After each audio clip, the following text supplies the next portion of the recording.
안녕하십니까. 보건복지부 제2차관 강민수입니다. 3월 5일 의사 집단행동 중앙재난안전대책본부 브리핑을 시작하겠습니다. 다수의 전공의가 환자 곁을 떠난 지금의 상황을 정부는 엄중하게 생각하고 있습니다. 정부는 전공의가 없는 상황까지 고려하여 중증, 응급환자 중심의 비상진료 체계를 마련하였으며 현장 상황에 맞춰 적용하고 있습니다. 더 급하고 위중한 환자들을 위해 상급 종합병원 이용을 자제해 주신 국민 여러분과 환자 곁에서 최선을 다하고 계신 현장의 의료진 덕분에 환자들의 생명을 지킬 수 있습니다. 상급 종합병원은 중증, 응급환자 중심으로 운영되고 있으며 중증이 아닌 환자는 다른 종합병원에서 협력하여 진료하고 있습니다. 응급실의 일반 병상과 중환자실 병상 가동률은 집단행동 이전과 유사한 수준으로 치료 여력을 확보하고 있습니다. 정부는 예비비 등 가용 자원을 총동원하여 비상진료 체계를 유지하겠습니다.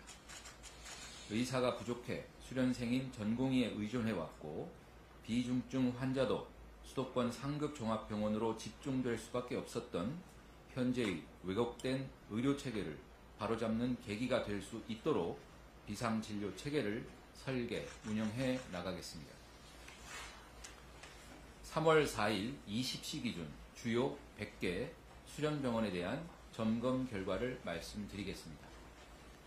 전공의 수가 많은 상위 50개 병원은 현장 점검 결과이며 나머지 50개 병원은 서면 보고 결과입니다. 신규 인턴을 제외한 레지던트 1 내지 4년차 9,970명 점검 결과 근무지 이탈자는 90% 수준인 8,983명입니다. 남은 50개 병원에 대해서도 추가적인 현장 점검을 실시하고 업무 개시 명령 위반이 확인되는 대로 정부는 면허정지 절차를 집행할 예정입니다. 이에 따라 금일부터 행정처분 사전 통지서를 발송할 예정입니다.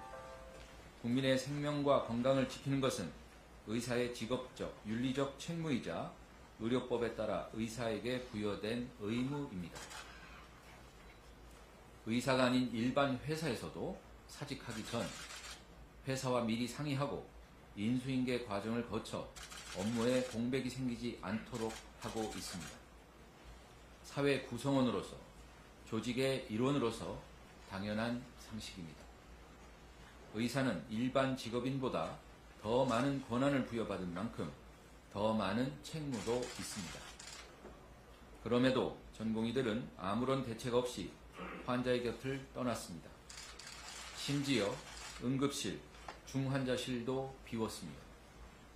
응급실, 중환자실 등은 공중의 생명과 신체의 안전에 위해가 생기지 않도록 필수적으로 진료가 유지되어야 합니다. 직업적, 윤리적 책임을 망각하고 법적 의무조차 지키지 않은 무책임한 행위는 용납할 수 없습니다. 헌법이 부여한 국가 제1의 책무는 국민의 생명과 안전을 보호하는 것입니다. 정부는 국민의 생명과 건강을 위협하는 일이 반복되지 않도록 법과 원칙에 따라 대응하겠습니다. 의대생 동맹 휴학도 교육부를 중심으로 계속 관리하고 있습니다. 3월 4일 기준 의대생 휴학 신청은 전체 의대 재학생 수의 28.7%인 5,401명으로 현재까지 동맹 휴학에 대한 허가는 한 건도 없음을 말씀드립니다. 다음으로 2025학년도 의과대학 정원 신청 결과를 말씀드리겠습니다. 교육부에서 2월 22일부터 3월 4일까지 2025학년도 의과대학 정원 신청을 받은 결과 총 40개 대학에서 3,401명의 증원을 신청하였습니다. 서울 소재 8개 대학 365명, 경기, 인천 소재 대학 5개 대학 565명으로 수도권 13개 대학은 총 930명의 증원을 신청하였습니다. 그 외 비수도권 27개 대학은 2,471명의 증원을 신청하였습니다. 이는 작년 11월 조사한 증원 최대 규모를 상회하는 수치입니다. 작년 10월 27일에서 11월 9일까지 실시한 사전조사 결과는 최소 2,151명, 최대 2,847명이었습니다. 대학의 신청 결과는 평가 인증 기준 준수 등 의료의 질 확보를 전제로 2025년에 당장 늘릴 수 있는 규모가 2,000명을 월등히 상회한다는 것을 재확인한 것입니다. 특히 비수도권 대학의 증원 신청 비율이 72%로 지역 의료 및 필수 의료 강화에 대한 지역의 강력한 희망을 표시한 것으로 풀이됩니다. 정부는 각 대학의 제출 수요와 교육 역량, 지역과 필수 의료 지원의 필요성, 소규모 의과대학의 교육 역량 강화 필요성 등을 종합적으로 고려하여 정원 배정 절차를 신속하게 마무리할 계획입니다. 의료인 여러분께 말씀드립니다. 주변에 동요하지 않고 현장을 지키고 계신 의사, 간호사 여러분들은 환자의 생명과 건강을 최우선으로 하는 참된 의료인의 모습을 보여주고 계십니다. 여러분이 계셔서 촌각을 다투는 환자의 생명을 지킬 수 있으며 중한 질병으로 고통받는 환자들이 새로운 삶의 희망을 꿈꿀 수 있습니다. 현장의 의료진께 다시 한번 감사의 말씀을 드립니다. 전임의와 교수 여러분께 말씀드립니다.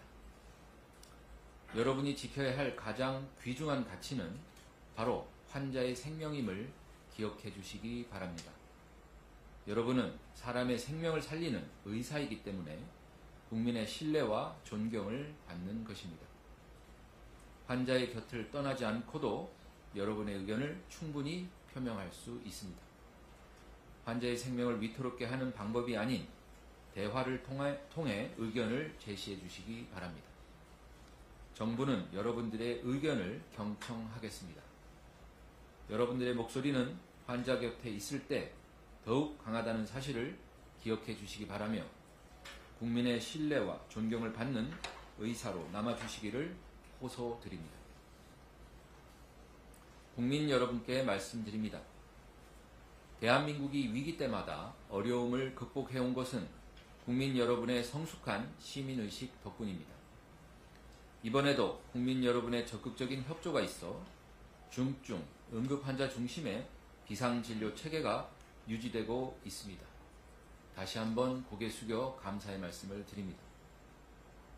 정부의 의료개혁은 국민의 건강을 보호하기 위한 헌법적 책무입니다. 국민 보건을 위한 의료개혁이 특정 직역에 의해 후퇴하는 과오를 되풀이하지 않겠습니다. 의사단체에서 정부는 의사를 이길 수 없다고 하지만 의사는 국민을 이길 수 없습니다. 정부는 그간 의사의 반대에 가로막혀 개혁을 이룰 수 없었던 과거와 이러한 경험을 통해 굳어진 잘못된 인식을 반드시 바로잡겠습니다. 국민의 지지와 성원이 있기 때문에 후퇴하는 일은 결코 없을 것입니다. 더는 의료개혁을 늦출 수 없습니다. 특정 직역에 반대 밀려 또다시 물러선다면 대한민국 의료의 발전은 기대하기 어렵습니다. 정부는 국민만 바라보고 흔들림 없이 의료개혁을 완수하겠습니다. 끝까지 지지, 성원해 주시기 바랍니다. 감사합니다.